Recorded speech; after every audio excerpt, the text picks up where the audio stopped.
प्रणिपात। स्वागत है आप सभी का हमारे YouTube channel decoding Indian culture and mythology पे। कल हमने बात की उस विशेष कथा के बारे में जिसका योगदान है रामायण और महाभारत में हुए महायुद्धों में, और जिसके कारण महाभारत और रामायण के इतने बड़े महायुद्ध हुए। और आज हम जानेंगे उस विशेष कथा के बारे में जिसका संबंध दो बातों से है, एक प्रथा और एक ऐतिहासिक घटना। तो वो प्रथा ये है कि महादेव की पूजा अर्चना के दौरान हम कभी भी महादेव पे तुलसी के पत्तों को अर्पण नहीं करते। तुलसी के पत्तों को महादेव पे चढ़ाया जाना शुरू से ही निषेध या वर्जित रहा है। और दूसरा वो ऐतिहासिक घटना जिसे हम रामायण के रूप में जानते हैं। रामायण में जब हम ये देखते हैं कि श्री राम और देवी सीता एक दूसरे से बार बार अलग होते हैं और उन्हें एक दूसरे से अलग होने का ये दुख बार बार भोगना पड़ता है, तो इन दोनों ही बातों के पीछे जो एक प्रथा और एक ऐतिहासिक घटना के रूप में हमारे सामने आती हैं, एक ऐसा गूढ़ रहस्य है जो शायद इससे पहले आपने नहीं सुना होगा या फिर शायद बहुत कम लोग जानते होंगे। पर वो गूढ़ रहस्य, वो विशेष कथा ही इन दोनों बातों की जिम्मेदार है कि क्यों हम कभी भी महादेव पे तुलसी पत्तों को अर्पित नहीं करते, और दूसरी वो बात जो रामायण से जुड़ी हुई है जिसमें श्री राम और देवी सीता को एक दूसरे से बार बार अलग होना पड़ता है। तो चलिए जानते हैं उसी विशेष कथा और गूढ़ रहस्य के बारे में। तो इसकी शुरुआत तब होती है जब एक दिन महादेव की तीसरी आंख से एक आग का गोला निकलता है, और वो आग का गोला जाके एक बहुत ही विशालकाय समुद्र में विलीन हो जाता है। परंतु वो आग का गोला शीघ्र ही एक शिशु के रूप में विकसित भी हो जाता है। वो शिशु जो कि स्वयं महादेव का ही अंश था, और तत्पश्चात उस छोटे से शिशु का लालन पालन उसी समुद्र में रहने वाली एक जलपरी के हाथों होता है। लेकिन जब वो शिशु बड़ा हो जाता है तो वो एक आम व्यक्ति के रूप में नहीं, अपितु एक शक्तिशाली असुर के रूप में इस संसार के सामने आता है, जिसे असुर जलंधर के नाम से ये पूरा संसार जानता है। असुर जलंधर जो शक्तिशाली था, जो महत्वाकांक्षी था, और जो तीनों ही लोकों पे विजय प्राप्त करना चाहता था, तो उसने शीघ्र ही असुरों की सेना बनाई जिसका वो सेनापति बन गया, और असुरों की इसी सेना के साथ उसने सभी लोकों पे आक्रमण करना शुरू कर दिया, और शीघ्र ही उसका ये विश्व विजय अभियान सफल भी होना शुरू हो गया, जहां उसने तीनों ही लोकों पे विजय प्राप्त कर ली और वो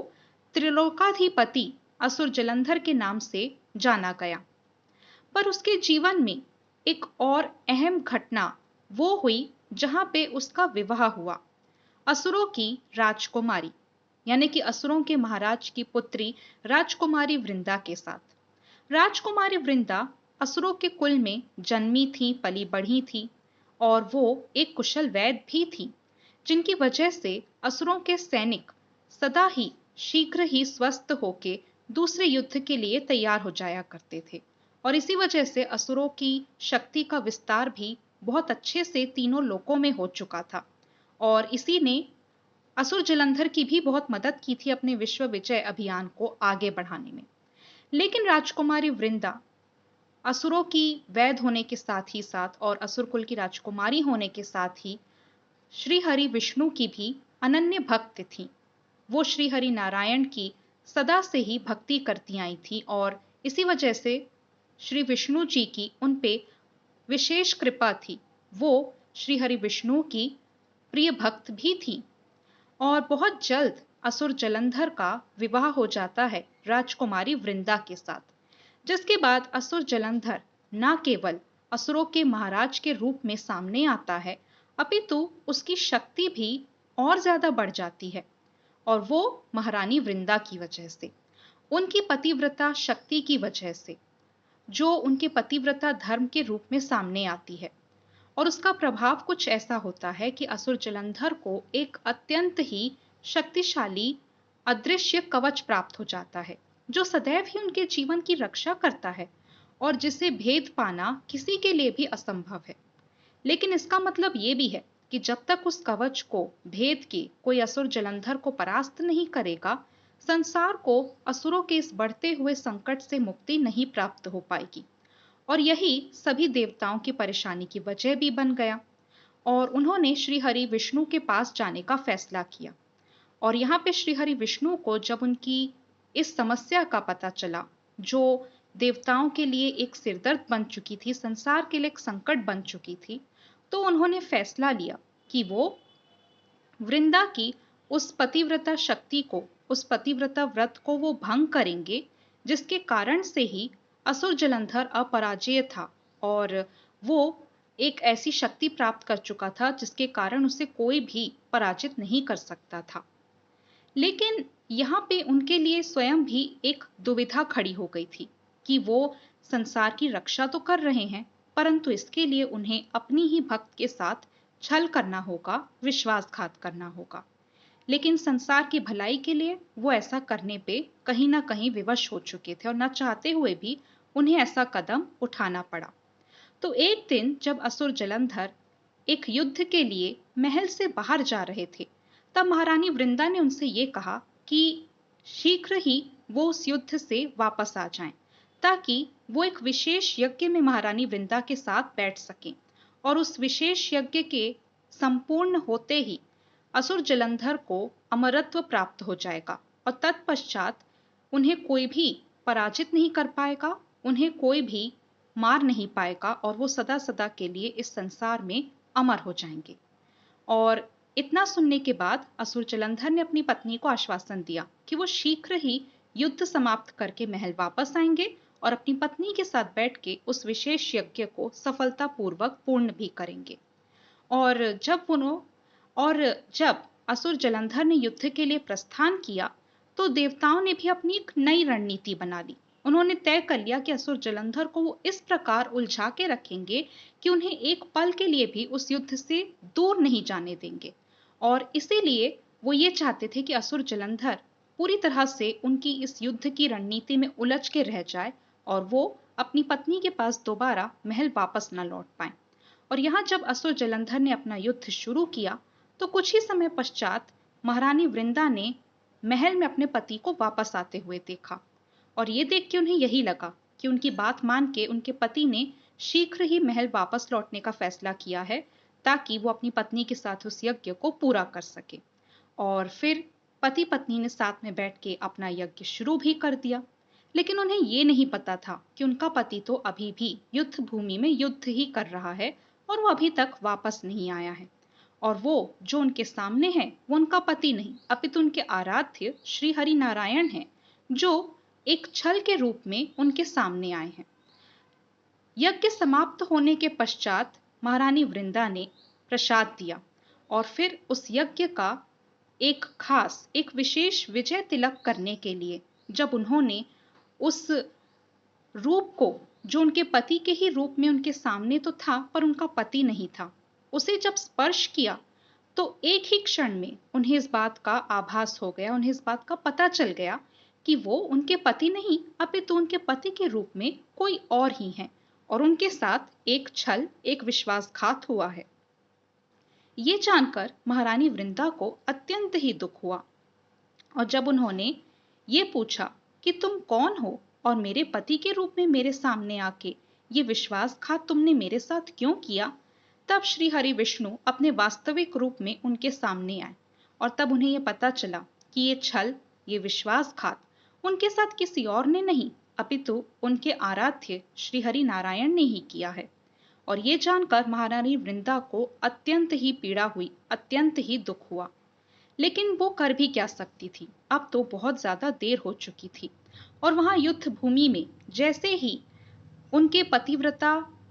धर्म के भंग होने के कारण जलंधर का, असुर जलंधर का वो जो एक अदृश्य सुरक्षा कवच था वो नष्ट हो गया, जो उनके जीवन की रक्षा करता था, उन्हें सदैव ही विजयी बनाता था।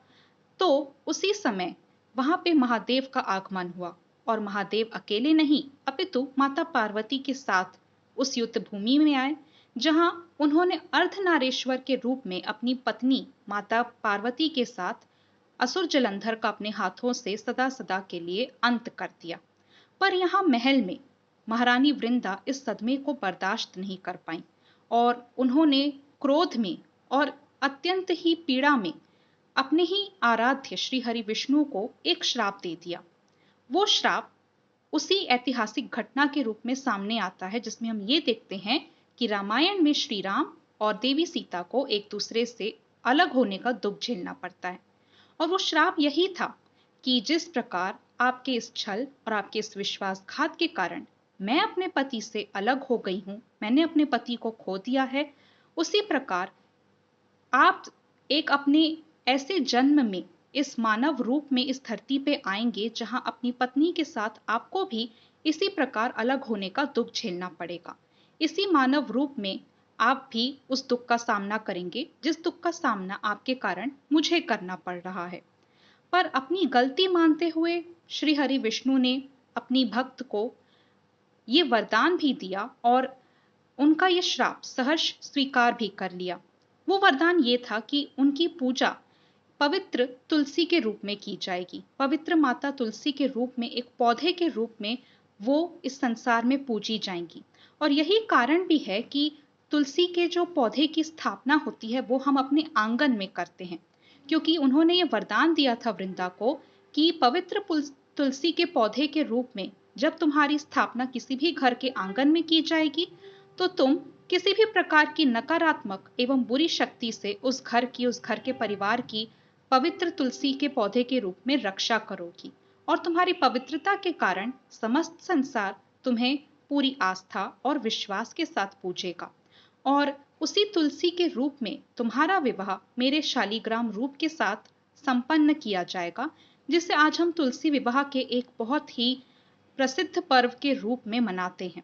पर यहाँ पे एक बात ये भी सामने आती है कि उसी तुलसी के पौधे के पत्तों को हम महादेव पे कभी भी अर्पित नहीं करते हैं, क्योंकि कहीं ना कहीं महादेव ही इस बात के उत्तरदायी थे कि वृंदा ने अपने पति को खो दिया। तो महादेव के साथ तुलसी का जो ये संबंध है वो कुछ इस प्रकार स्थापित हो गया कि उनकी पूजा पाठ में हम कभी भी तुलसी के पत्तों का उपयोग नहीं करते। पर यहाँ क्योंकि वो शुरू से ही नारायण की भक्ति करती थी और नारायण ने उनके श्राप को स्वीकार करने के बाद उन्हें वरदान भी दिया, तो उनका संबंध नारायण के साथ स्थापित हुआ, जहां पे वो केवल नारायण की भक्त ही नहीं अपितु उनकी संगिनी के रूप में भी सामने आती हैं। जब हम ये देखते हैं कि तुलसी विवाह में उनका विवाह शालीग्राम के रूप में नारायण के साथ संपन्न किया जाता है। और तत्पश्चात वृंदा जो इस संसार से अब अलग हो जाना चाहती थी, क्योंकि उन्होंने अपना सब कुछ खो दिया था, उन्होंने जल समाधि ग्रहण कर ली। जलंधर के अंत के बाद वृंदा ने, यानी कि महारानी वृंदा ने अपने जीवन का भी अंत कर लिया। लेकिन अब वो तुलसी के रूप में इस संसार में हम सबके सामने हैं, हम सबकी पूजनीय हैं और उनका विवाह भी श्री हरि विष्णु के शालीग्राम रूप के साथ सदैव ही संपन्न किया जाता है, लेकिन उन्हें महादेव पे कभी भी अर्पित नहीं किया जाता। तो ये है वो गूढ़ रहस्य, ये है वो मूल कथा जो बहुत सी चीजों की गहराई में छिपा हुआ है कि क्यों हम महादेव पे तुलसी के पत्तों को अर्पित नहीं करते, क्यों तुलसी का पौधा सदैव ही आंगन में लगाया जाता है, क्यों उसके आंगन में लगाए जाने का महत्व इतना ज्यादा है, क्यों उनका विवाह श्री हरि विष्णु के शालीग्राम रूप के साथ संपन्न किया जाता है, और क्यों रामायण में श्री राम और देवी सीता को बार बार एक दूसरे से अलग होने का ये दुख भी झेलना पड़ता है। तो इसी के साथ हमारी ये आज की विशेष कहानी यहीं पे समाप्त होती है और इसी के साथ हम आपसे वादा करते हैं कि बहुत जल्द हमारी मुलाकात होगी अपने नेक्स्ट वीडियो में, और तब हम आपको बताएंगे किसी और ऐसी ही प्रथा या देवी देवताओं के जीवन से जुड़ी विशेष प्रथा, विशेष कहानी या विशेष गूढ़ रहस्य के बारे में। तब तक अपना ख्याल रखिए। Till then, good bye, take care, Tata.